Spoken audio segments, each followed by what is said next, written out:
Gaza में जारी युद्ध ने एक बार फिर से नया मोड़ ले लिया है। इजरायल और हमास के बीच चल रही भीषण लड़ाई के दौरान इजरायल को बड़ा झटका लगा।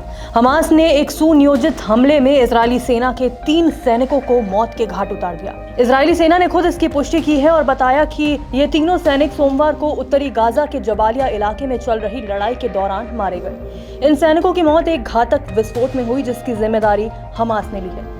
इजरायली सेना का एक काफिला जब जबालिया इलाके से गुजर रहा था, तभी हमास ने गोरेला रणनीति अपनाते हुए काफिले पर जोरदार हमला किया।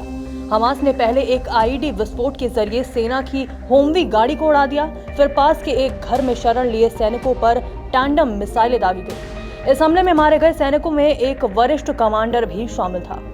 हमले के बाद घायल सैनिकों को बचाने की जो योजना बनाई गई थी, उसे भी इजरायली सेना को रद्द करना पड़ा, क्योंकि हमास की ओर से लगातार भारी फायरिंग की जा रही थी। इस हमले के साथ गाजा में मारे गए इजरायली सैनिकों की संख्या बढ़कर 423 हो गई है। यह आंकड़ा दिखाता है कि हमास की ओर से किया गया हमला न सिर्फ रणनीतिक रूप से महत्वपूर्ण था, बल्कि इजरायल के लिए मानसिक और सैन्य दोनों स्तरों पर एक बड़ा आघात भी था।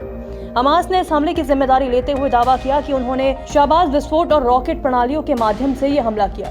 हमले में आधुनिक हथियारों और तकनीक का इस्तेमाल किया गया, जिससे ये स्पष्ट होता है कि हमास की सैन्य क्षमताएं अब पहले से और अधिक उन्नत और सुनियोजित हो चुकी हैं। इस हमले के जवाब में इजरायल ने भी गाजा पर जबरदस्त जवाबी कार्रवाई की। इजरायली वायुसेना ने गाजा के विभिन्न हिस्सों में भारी बमबारी की। खासतौर पर उन स्थानों को निशाना बनाया गया जहां हमास के हथियार छिपे होने की आशंका थी। स्थानीय रिपोर्ट के अनुसार इन हमलों में अब तक 27 से अधिक फिलिस्तीनियों की मौत हो चुकी है।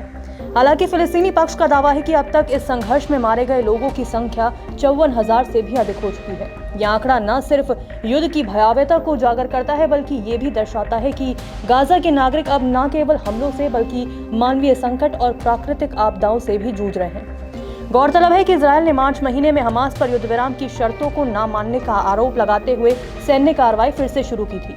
इजरायल का आरोप था कि हमास ने बंधकों की रिहाई की प्रक्रिया को ठुकरा दिया, जिससे संघर्ष विराम टूट गया और दोनों पक्षों ने फिर से हमले शुरू कर दिए थे। इस पूरे घटनाक्रम से स्पष्ट है कि गाजा में हालात दिन ब दिन और भी ज्यादा गंभीर होते जा रहे हैं। जहां एक और इजरायल लगातार हमास की सैन्य संरचनाओं को निशाना बना रहा है, वहीं हमास भी जवाबी हमलों में पूरी ताकत झोंक रहा है। इस जंग का अंत कब होगा ये कहना अभी मुश्किल है, लेकिन इतना तो तय है कि इसकी सबसे बड़ी कीमत आम नागरिक चुका रहे हैं, दोनों ओर से। नमस्कार, मैं हूं मानक गुप्ता। अगर आपको हमारा ये वीडियो पसंद आया हो तो इसे लाइक और शेयर जरूर करें, और हाँ, हमें सब्सक्राइब और फॉलो करना ना भूलें, ताकि आप देश और दुनिया की कोई खबर मिस ना करें। तो जुड़े रहिए हमारे साथ और देखते रहिए न्यूज़ 24।